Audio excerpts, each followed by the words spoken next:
Guys, my name is शैली वर्मा और आज ये वीडियो है मेरे स्टूडेंट्स के लिए जो कि मेरे से क्लास लेने वाले हैं या ऑलरेडी आप क्लास लेते हैं या फिर क्लास लेने की इच्छा रखते हैं, राइट। तो उन लोगों के लिए मैंने ये वीडियो बनाई है बिकॉज मैंने सोचा क्योंकि आपको हो सकता है आपको कलर्स की नॉलेज ना हो या फिर ब्रशेस की नॉलेज ना हो या फिर शेडिंग्स की नॉलेज ना हो। तो ये वीडियो मैं उन सभी के लिए लेकर के आई हूँ क्योंकि मुझे ये लगता है कि आपको बिल्कुल अच्छे से मुझे ट्रेन करना है। तो बिल्कुल मैं बेसिक से आपको बताऊँ इस वीडियो में, क्योंकि हम ऑब्वियसली एक एडवांस लेवल का कोर्स मैं कराती हूँ जिसके अंदर बहुत ही अच्छे लेवल की पेंटिंग्स होती हैं, जिसके अंदर मैं मॉडर्न आर्ट सिखाती हूँ, एब्स्ट्रैक्ट पेंटिंग सिखाती हूँ, शेडिंग सिखाती हूँ, स्केचिंग सिखाती हूँ और लाइक डिफरेंट मीडियम्स को यूज़ करके हम पेंटिंग करते हैं। बट मेन हमारा होता है एक्रेलिक पेंट्स, जिसके अंदर हम बहुत ही अच्छे लेवल की पेंटिंग्स को क्रिएट करते हैं। तो चलिए जानते हैं कि हम इस क्लास के अंदर क्या क्या सीखने वाले हैं और क्या क्या आपको पहले से ही नॉलेज होनी चाहिए। तो जब भी आप कैनवस पेंटिंग को यूज़ कर रहे हैं, पहली बार कैनवस को यूज़ कर रहे हैं, कैनवस आप पहली बार देख रहे हैं, राइट, आपने पहले कभी कैनवस पे पेंटिंग की ही नहीं, तो कैनवस क्या है वो मैं आपको बताऊंगी। कलर्स क्या होते हैं, किस तरह के कलर्स हम यूज़ करने वाले हैं, क्या क्या यूज़ होता है कलर्स के साथ, वो सब मैं बताने वाली हूँ इस वीडियो में।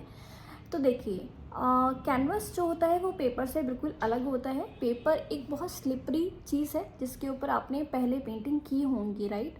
लेकिन एक कैनवस जो होता है एक क्लॉथ होता है, ठीक है, समझो इस बात को। क्लॉथ होता है, एक थिक क्लॉथ होता है। कैनवस जो होता है, आपने देखे होंगे कैनवस के शूज़ हम पहनते थे बचपन में, जब हम स्कूल में वाइट कलर के शूज़ पहनते थे, राइट। तो वो एक कैनवस से बनता था, ठीक है। जो लाइक आपके शूज़ के अलावा आपने देखा होगा पर्स भी कैनवस के बनते हैं, राइट।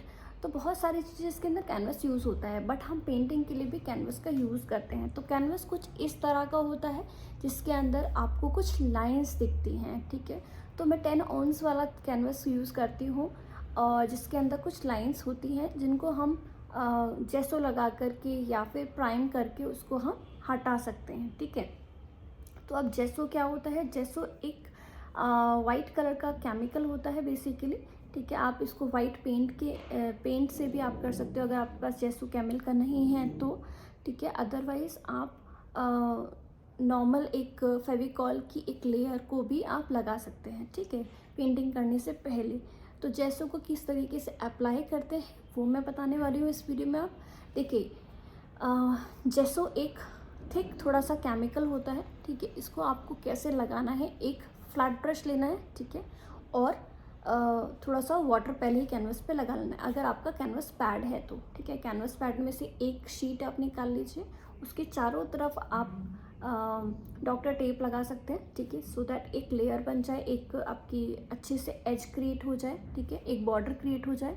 उसके बाद आप थोड़ा सा उसके ऊपर वाटर लगाइए एंड वाटर लगाने के बाद थोड़ा जेसो लगाइए फ्लैट ब्रश लेकर के, और हम एक बेस रेडी करते हैं। पेंटिंग को ड्रॉ करने से पहले हम क्या करते हैं, एक बेस रेडी करते हैं, ठीक है। अंडर पेंटिंग पार्ट के अंदर ही आता है वो चीज़ भी, ठीक है। तो हमें क्या करना है, एक कोई भी कलर ले लेना, चाहे आप बर्न्ट सिना लें, बर्न्ट अम्बर लें या फिर येलो ओकर।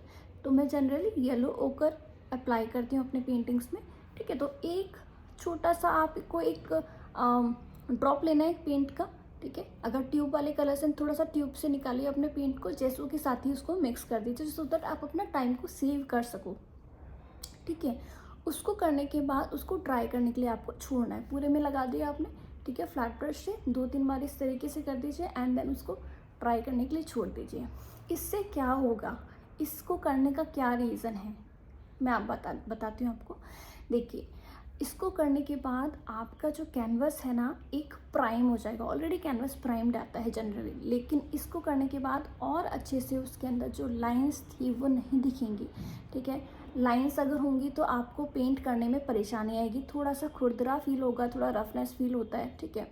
तो वो चीज़ नहीं होगी अगर आप उसके ऊपर डायरेक्टली पेंट कर देंगे या डायरेक्टली आप कैनवस के ऊपर आप नॉर्मल जेसो नहीं लगाया, पेंट नहीं लगाया, फिर आपने ड्रॉ करना पेंसिल से स्टार्ट कर दिया, तो आपने देखा होगा कैनवस बहुत जल्दी डर्टी हो जाता है पेंसिल की वजह से, ठीक है। जब आप इरेज कर रहे हो तो वो इरेज नहीं हो पाता है, ठीक है।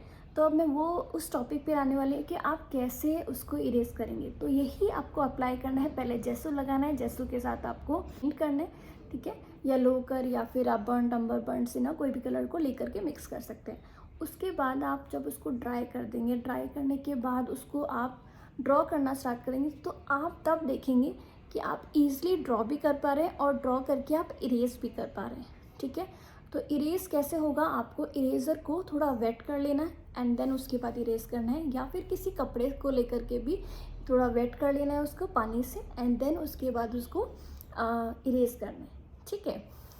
ये रही बात हमारी पूरी कि हमें कैसे ड्रॉ करना है, कैसे पेंट करना है। पहले जो अंडर पेंटिंग वाला पार्ट था, ठीक है, वो कर लिया हमने। अब हमने ड्रॉ भी कर लिया। अब ड्रॉ कैसे करेंगे, ठीक है। ड्रॉ करने के डिफरेंट तरीके होते हैं, ठीक है, जो हम क्लास में करते हैं वो मैं आपको बताऊंगी। समटाइम हम फ्री हैंड टेक्निक यूज़ करते हैं जिसके अंदर ड्राइंग कम होता है, या फिर हाँ जिसमें इजी ड्राइंग होता है उसमें हम फ्री हैंड टेक्निक का यूज़ करते हैं। लेकिन अगर ड्राइंग कॉम्प्लेक्स होती है तो मैं हमेशा जनरली अपने स्टूडेंट्स को रिकमेंड करती हूँ कि आप ग्रिड मेथड यूज़ करें, ठीक है। ग्रिड मेथड कैसे यूज़ करना है ये सब मैं क्लास में बताऊँगी आपको, और उसके बाद आपको अपना ड्राइंग पार्ट ग्रिड मेथड की मदद से यूज़ करना स्टार्ट करना है, ठीक है। आप पेंसिल से आप ड्रॉ करो या फिर कलर्ड पेंसिल से ड्रॉ करो, वो आपके ऊपर डिपेंड करता है आप किससे ड्रॉ करना चाहते हो, ठीक है। मैं जनरली नॉर्मल पेंसिल से ड्रॉ कर लेती हूँ, लेकिन आप एच पेंसिल का यूज़ भी कर सकते हो, ठीक है। देखो दो तरह की पेंसिल होती हैं जिसमें एच लिखा होता है और दूसरी पेंसिल होती है जिसमें बी लिखा होता है, ठीक है। जो एच की तरफ पेंसिल जाती हैं वो सारी हार्ड पेंसिल होती हैं, ठीक है, लाइट पेंसिल्स होती हैं जिसके अंदर बहुत लाइट आप ड्रॉ कर सकते होते हो। कैनवस पे आप एच पेंसिल से ड्रॉ कर सकते हो। और दूसरा होता है बी पेंसिल, बी मतलब शेडिंग वाली पेंसिल्स, ठीक है। तो आपकी एच बी से स्टार्ट होती है, एच बी से जनरली लोग ड्रॉ करते हैं, ठीक है। उसके बाद 2 भी आता है, 4 भी आता है, 6 भी आता है, 8 भी आता है, 10 भी आता है। ऐसे आपकी शेडिंग डार्क होती चली जाती है, जितना नंबर बढ़ेगा उतना डार्क होती चली जाएगी पेंसिल, ठीक है। उसके बाद आता है आपका चारकोल पेंसिल। तो आप चारकोल पेंसिल को भी यूज़ करके ड्रॉ कर सकते हैं कैनवस पे, क्योंकि कैनवस जो होता है उसके अंदर थोड़ा हार्डनेस होता है ना, तो आप उसको चारकोल पेंसिल या फिर चारकोल स्टिक से भी ड्रॉ कर सकते हैं, ठीक है। आप बहुत कॉन्फिडेंट हैं तो आप चारकोल स्टिक का भी यूज़ कर सकते हैं, ठीक है। आपका बड़ा कैनवस है, ठीक है, बड़े लार्ज साइज़ का कैनवस है, तो आप कैनवस स्टिक चारकोल स्टिक का भी यूज़ कर सकते हो, चारकोल पेंसिल का भी यूज़ कर सकते हो, ठीक है। डिपेंड्स करता है कि आप क्या बना रहे हैं, ठीक है। आप नॉर्मल सा एक छोटा सा ड्राइंग कर रहे हैं तो आप नॉर्मल पेंसिल से भी करके इसको फिनिश कर सकते हो, ठीक है। तो जब हम स्केचिंग करेंगे, स्केचिंग करते हैं नॉर्मल पेपर के ऊपर, ठीक है। स्केचिंग करने के लिए आपको नॉर्मल शेडिंग पेंसिल्स चाहिए, आपको चारकोल पेंसिल चाहिए, आपको स्टम्प चाहिए। स्टम्प से हम शेडिंग को मिक्स करते हैं, ब्लेंड करते हैं, ठीक है।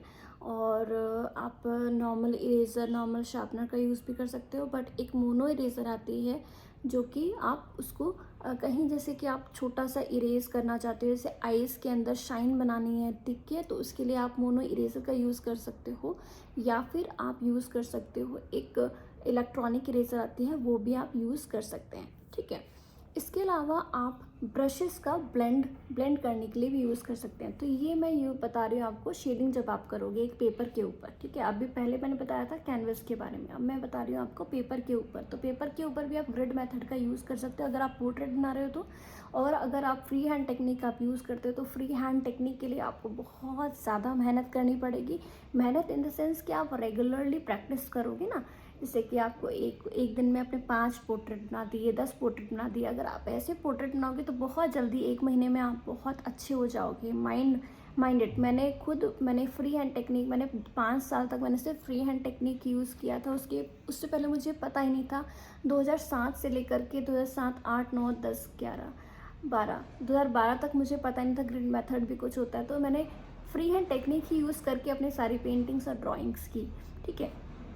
लेकिन ग्रिड मेथड से आपका एक्यूरेसी आ जाती है, आप बिल्कुल सही तरीके से बनाने लगते हो। और अगर आपको डर लगता है थोड़ा सा कि हाँ मैं नहीं बना पाऊँगा सेम, तो आप ग्रिड मेथड का यूज़ कर सकते हो। कुछ लोग ट्रेसिंग मेथड का यूज़ करते हैं कि आपने कोई इमेज निकाल लिया इंटरनेट से या फिर कहीं से भी, आपके पास एक न्यूज़पेपर में कोई पिक्चर है, उसको भी आप कट करके उसको भी पोर्ट्रेट एज आ पोर्ट्रेट क्रिएट कर सकते हो, उसको ट्रेस करके भी आप कर सकते हो। बट वो आपको कहीं भी नहीं ले जाएगा, ठीक है। वो हेल्प नहीं करेगा आपको किसी भी दिशा में ले जाने के लिए, ठीक है। तो अगर आपको सच में एक आर्टिस्ट बनना है तो आप या तो ग्रिड मेथड का यूज़ करें और साथ साथ फ्री हैंड टेक्निक का भी यूज़ करते रहें। ठीक है, मैं ये नहीं कह रही हूँ कि सिर्फ आपको ग्रिड मेथड का ही यूज़ करना है, फ्री हैंड टेक्निक की भी हर दिन आप प्रैक्टिस करोगे तो डेफिनेटली आप बहुत जल्दी अच्छे हो जाओगे अपने स्केचिंग में। ठीक है, तो ये रही स्केचिंग की बात। अब आते हैं दोबारा से पेंटिंग पर। देखिए, तो हम क्या करते हैं, क्लास में हमने ड्राइंग पार्ट कर लिया। ठीक है, ग्रिड मेथड के थ्रू हम ड्राइंग पार्ट कर लेते हैं क्लास में, एंड देन उसके बाद हम उसको पेंट करना स्टार्ट करते हैं। अब पेंट करने के लिए क्या होता है, पहले हमें डार्कनेस निकालनी होती है। ठीक है, तो पहले डार्कनेस निकाल लीजिए, जहाँ जहाँ पे आपको डार्कनेस लग रहा है वहाँ पे डार्क कलर लगाते हैं। जो भी कलर होता है हमारा, फॉर एग्जांपल हमारा बर्nt अम्बर ले सकते हैं, बर्nt सिना ले सकते हैं, कोई भी पेंट ले सकते हैं। ठीक है, उसको लगाने के बाद आप अपना बेस कलर रेडी करिए। अगर आपके पास बेस कलर नहीं है, आपको नहीं पता है, तो वो ऑब्वियसली क्लास में मैं बताऊंगी आपको कि कैसे बनाना है। ठीक है, तो आप डार्क टू लाइट भी जा सकते हैं और लाइट टू डार्क भी जा सकते हैं। जनरली हम क्या करते हैं, क्लास में डार्क टू लाइट जाते हैं। ठीक है, तो फॉर एग्जांपल हम कृष्णा की पेंटिंग बना रहे हैं, तो कृष्णा की पेंटिंग के लिए हमें पहले डार्क अल्ट्रा मेराइन ब्लू या पर्शियन ब्लू इस तरह का पेंट लगाना पड़ता है। देन उसके बाद हम उसमें धीरे धीरे धीरे धीरे करके उसको पॉप आउट करने के लिए लाइट में ले जाते हैं। ठीक है, जैसे कि स्किन है, आपको देखो तो स्किन जो है वो एक बॉल की तरह है, उसके अंदर मसल है। ठीक है, स्किन के अंदर मसल्स हैं, तो मसल्स के अंदर का जो कलर है, यानी कि फॉर एग्जांपल यहाँ मैं इसकी बात करती हूँ तो यहाँ पे डार्कनेस है, यहाँ डार्कनेस है, यहाँ डार्कनेस है, बिकॉज यहाँ पे लाइट नहीं आ रही है अच्छे से। ठीक है, अगर मैं ऐसे फेस कर लूँगी तो लाइट आ जाएगी, राइट। तो डिपेंड करता है कि कहाँ से लाइट आ रही है। ठीक है, उसके अकॉर्डिंग ही हम पेंटिंग के अंदर लाइटनेस और डार्कनेस करते हैं। ठीक है, तो पेंटिंग के अंदर आपको नॉलेज होनी चाहिए कि कहाँ से लाइट आ रही है। ठीक है, कहाँ से शेडो आ रहा है, तो शेडो के कलर्स कैसे होंगे, कैसे क्रिएट किए जाएंगे, वो सब मैं क्लास में बहुत अच्छे से एक्सप्लेन करती हूँ। और माइंडेड, मैंने अभी मोर देन 5000 6000 से ज़्यादा मैंने स्टूडेंट्स को पढ़ा लिया है क्लास में, और उनको मुझे लगता नहीं है कि मैंने कोई भी चीज़ में मैंने कोई चीज़ मिस करी होगी। मतलब मुझे ऐसा लगता है मैंने अपना 100% दिया है, बट उन्होंने मुझसे ज़्यादा 100% वो लोग देते हैं, बिकॉज बहुत अच्छे से सीखते हैं।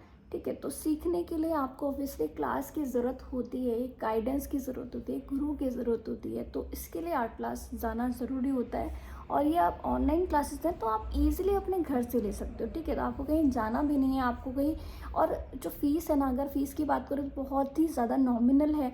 ठीक है, तो आप बहुत ही ईजिली अफोर्ड कर सकते हो। जैसे कि आप कहीं जाते हो ना, घूमने के लिए जाते हो, आप पिज़्ज़ा खा लेते हो, पिज़्ज़ा के बाद आप एक और चीज़ खा लेते हो, बस इतनी ही फ़ीस है मेरी।